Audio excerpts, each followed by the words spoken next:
Okay, so what happens? You know that we are reading about the organic compounds, and organic compounds are formed by the covalent bonds.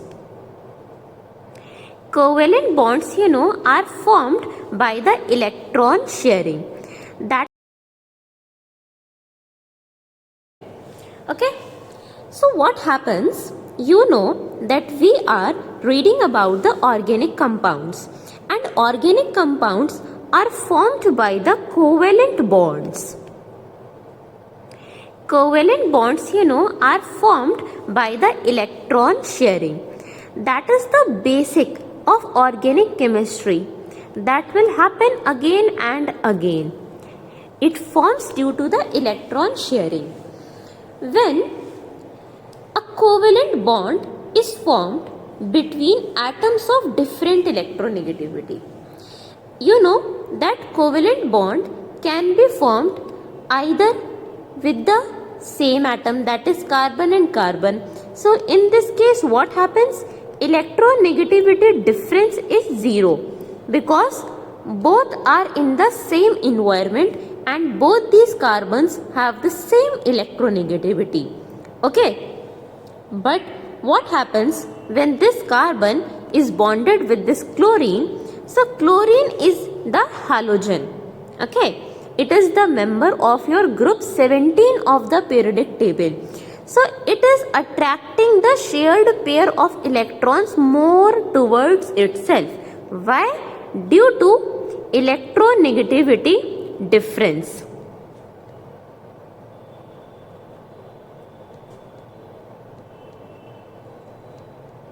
Right?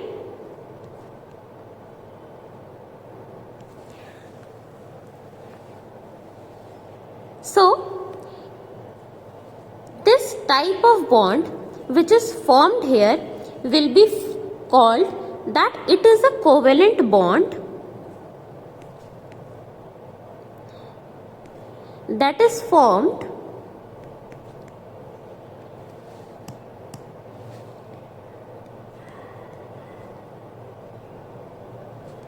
between atoms of different electronegativity.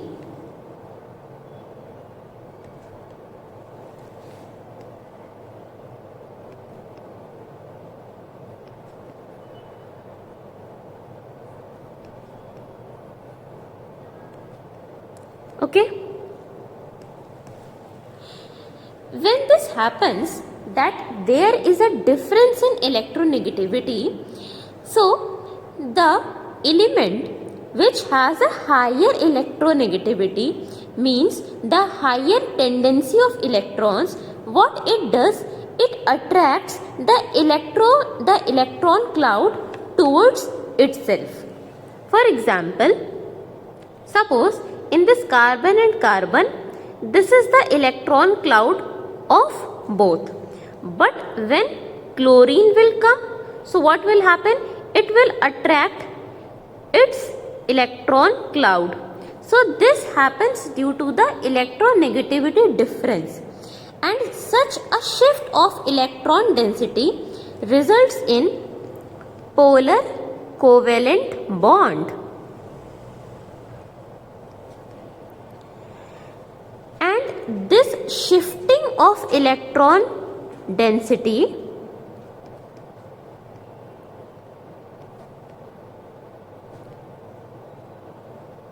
is known as induction.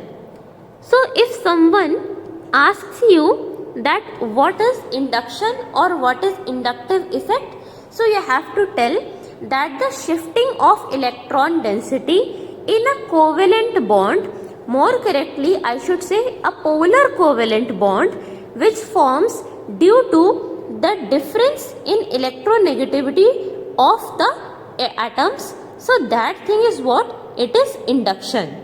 And due to this induction, which came due to polar covalent bond, atom gets affected. Okay, and they develop a polarity. This is known as inductive effect. Okay. For example, if I take a compound that is, let's say, ethane. Now you are talented enough to draw the structure of ethane because I have completed the IUPAC. So that will be CH3, CH3, right? So first of all, tell me that for which covalent bond are we interested here? We are interested in the covalent bond of carbon and carbon, means this covalent bond. As you can see here that both of these are carbons, sp3 carbons, even there is no difference in hybridization. Every carbon's atom, every carbon's environment is same. So both of these carbons have the same electronegativity, right? So I can say that it is non-polar, or there is no induction. Okay? But suppose I take CH3, CH2, Cl, or if I take in place of Cl as fluorine, that is halogen. You know fluorine is the most electronegative element of the periodic table. You know this? So fluorine will attract that shared pair of electrons. You know this bond has been formed by the sharing of electrons. So this fluorine will attract the shared pair of electrons towards itself. Okay, so that thing is actually induction. And when the electrons will be shifted here towards fluorine, so this carbon will demand electron. It will demand its electron. This thing you understand by an example. Suppose you have your younger sibling, okay, and you have your elder sibling. What happens? Suppose your younger sibling needs more money, okay, and you have suppose 1000 rupees. Due to the love or affection, he or she, your younger sibling, is capable enough to take the money from you, no matter you are in need of money. So what will happen? This is sharing. He shared, or you can say he tried to share your money and you gave your money. Here you are not giving the full electron, but in the example I am telling you that suppose you gave your money. You gave your 200 rupees to him or her. Now how much amount you have now? You have your 800. But you were in need of 1000 rupees. Therefore you were having 1000. Okay. So what will happen? This 200. Now you are not going back to your younger sibling to take back that 200 rupees. What you will do? You will either ask your elder sibling or your mother or your father or any other person from whom you can take your money back, from where you can take your deficit, that is of 200 rupees. So that same thing is happening here. So due to shared pair of electrons that were attracted towards fluorine, this CH2 became short of electrons. Now it needs electron to, or you can say it needs its electron cloud to complete its necessity. Okay, so what it will do? This carbon will now become electronegative, more electronegative than this carbon. So it will attract this shared pair of electrons. So that happens. Therefore, in the above example, I was saying that hybridization is same, environment is same, means both are bonded to the hydrogen. Therefore, they have no electronegativity difference.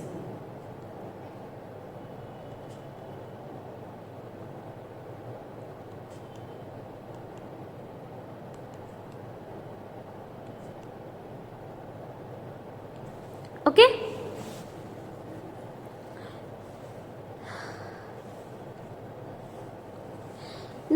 let's come back to this example. So as you know that fluorine was powerful enough to attract the shared pair of electrons from CH2. Okay, CH2 became electronegative more than CH3 due to that shared pair of electrons, not due to itself. So the electronegativity difference, suppose here is delta EX1 and here it is delta EX2. So the electronegativity difference of delta EX1 will always be greater than delta EX2. Why? Because the electronegativity difference between CH2 and CH3, it came due to the shared pair of electrons that were taken from CH2 by the fluorine. It was not due to the inherent property of CH2, right? So the electronegativity difference is less. Now let's take one more example, that is CH3, CH2, CH2, CH2, and here again fluorine is attached. So due to the electronegativity difference, it will attract shared pair of electrons. Okay, so here it will become more electronegative than this one. So here suppose delta E1 was the electronegativity difference, here delta E2 will come. Now because the shared pair of electrons has been attracted by this CH, so what happens, this will again become more electronegative than this one, than this previous carbon.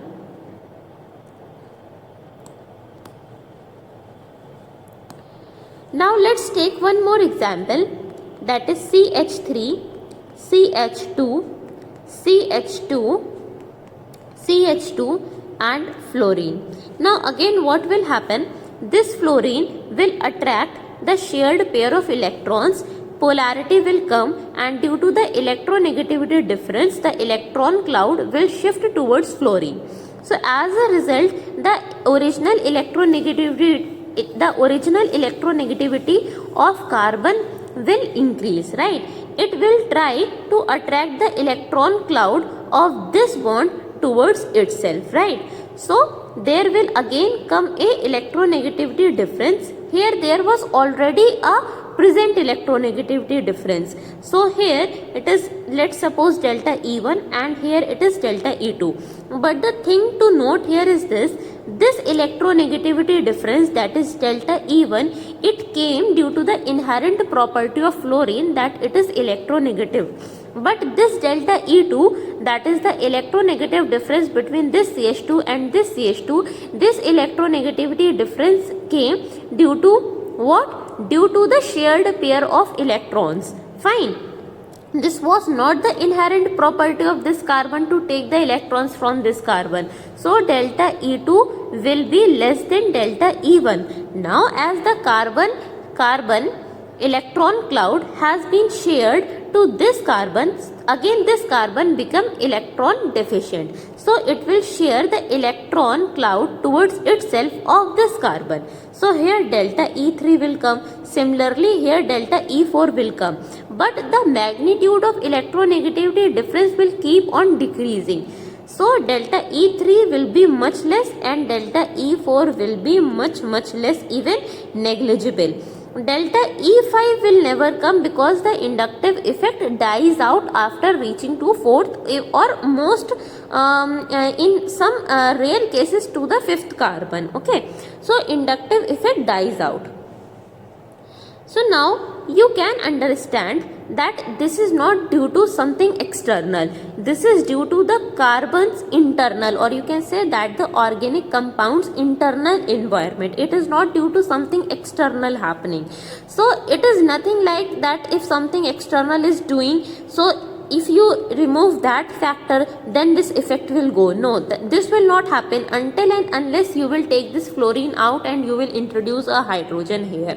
So in that case even you are changing that molecule, right? So it is a permanent, because changing any external thing will not change this electronic displacement. So the properties of inductive effect is this: it is permanent, And as you can see that there is not a complete displacement of electrons, there is only partial displacement. So it is a partial displacement.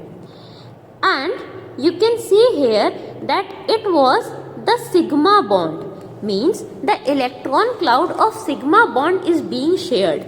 So it is the displacement of sigma electrons, right? Next thing is this, it is a permanent, as you know, and it is also a weak effect because it is dying out after some time. So it is a weak effect. The next thing to note here is this, that the electron cloud is being shifted. It is not something like this that from the ground state it is going to the excited state. It is not happening here. So I can say that electrons will never change its atomic orbital, right? The next thing is this, inductive effect is an additive effect. What does it mean? That when you will read hyperconjugation and you will read about resonance, then you will see that inductive effect is not doing something major there. It is just only supporting something in the reaction mechanism. Therefore, we say that it is additive effect. As you can see in this, that when the distance is increasing, right, as we are increasing the distance, the effect is decreasing. Like delta E1 was much larger than delta E2, delta E2 was larger than delta E3. As the distance is increasing, the effect is decreasing. So distance is inversely proportional to the effect, right? And only 10% of original charge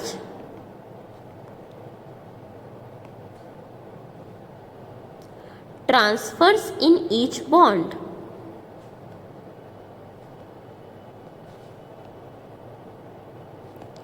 Even delta 4, that is electronegativity difference, or delta 5, they almost become 0.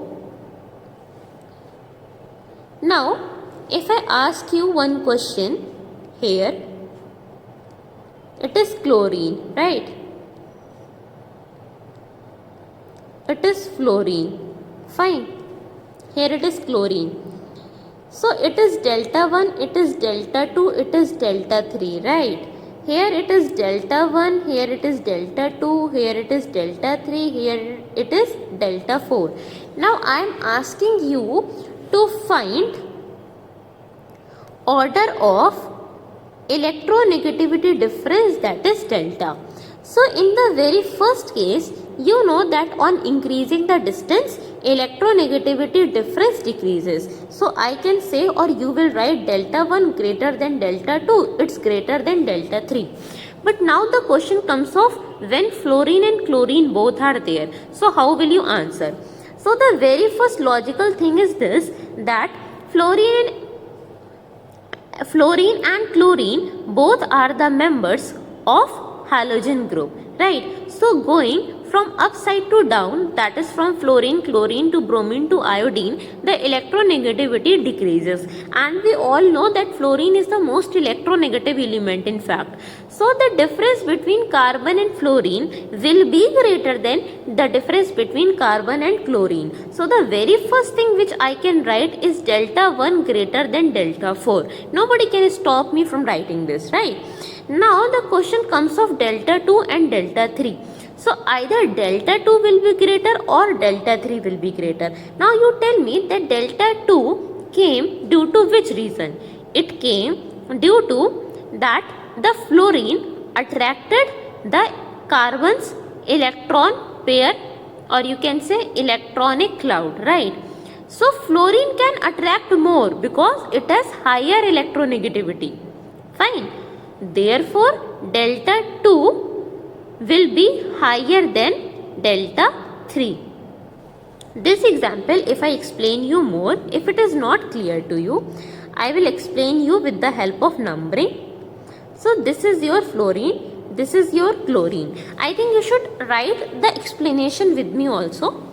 If I number the carbon, that is 1, 2, 3, 4. Okay. So now don't go on that thing that one should be given to chlorine because it will be one chloro. No, don't go into that debate. That is IUPAC. Okay. Here we are concerned about the inductive effect only. Suppose this is the numbering, right? So what happens?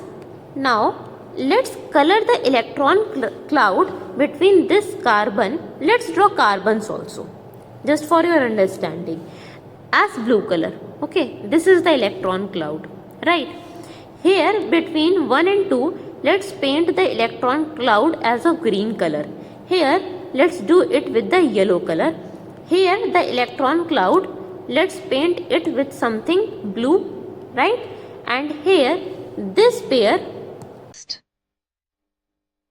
With one-to-one mentoring, chemistry becomes logical and real improvement begins.